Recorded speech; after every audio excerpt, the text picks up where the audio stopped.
ভারতের ইতিহাসে বর্বরচিত মুসলিম গণহত্যার শিকার হন গুজরাট। কেন হাজার হাজার মুসলিমের রক্ত ঝরল? লাখ লাখ মানুষ জীবনের ভয়ে ভিটামাটি ছেড়ে বিভিন্ন রাজ্যে পালিয়ে যায়। যেখানে উম্মার হাহাকার আর্তনাদ মিথ্যার কাছে প্রযুক্তি দিয়ে ছাপানো, সেখান থেকেই উন্মোচনের চেষ্টা।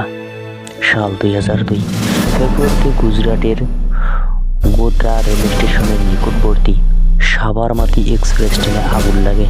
সেই দুর্ঘটনায় মারা যায় অযোধ্যার বাবরি মসজিদ এলাকা থেকে পূজা সেরে আসা 59 জন তীর্থযাত্রী। একটি গুজব ছড়িয়ে পড়ে যে স্থানীয় মুসলিমরা নাকি এই ট্রেনের আগুন লাগানোর জন্য দায়ী।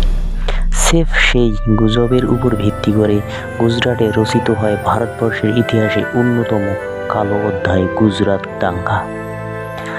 মুসলিমরা আগুন লাগানোর জন্য দায়ী এই গুজব ছড়ানোর সাথে সাথেই শত শত উগ্র হিন্দুরা মুসলমানদের ঘরবাড়িতে আক্রমণ চালায়। হামলা করিয়ে বাড়িঘর ভেঙে আগুন লাগিয়ে দেওয়া হয়। মুসলমানদের নারীদের নির্মমভাবে নির্যাতন করে, ধর্ষণ করে আগুন দিয়ে পুড়িয়ে দেওয়া হয় মরদেহ। পুরুষদেরকে কুপিয়ে হত্যা করা হয়, এমনকি শিশুরাও পায়নি সেই আগ্রাসনের হাত থেকে রক্ষা।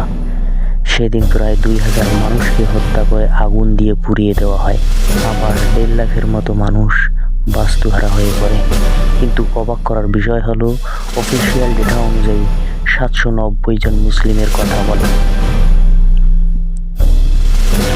সেই সময় মুখ্যমন্ত্রী ছিলেন নরেন্দ্র মোদী। স্থায়ী হিন্দুদেরকে পুলিশ বাহিনী দিয়ে দাঙ্গায় সাহায্য করে। ভারতের চরম উগ্র হিন্দুত্ববাদী সংগঠন RSS এর সদস্য ছিলেন এই মোদীবাবু। সেই উগ্র হিন্দুত্ববাদীদের দিয়ে মুসলমানদের রক্তের হোলি খেলেন এই নরেন্দ্র মোদী। ইতিহাসের পাতায় লেখা হয় প্রথম ভারতের মুসলিম গণহত্যার ইতিহাস।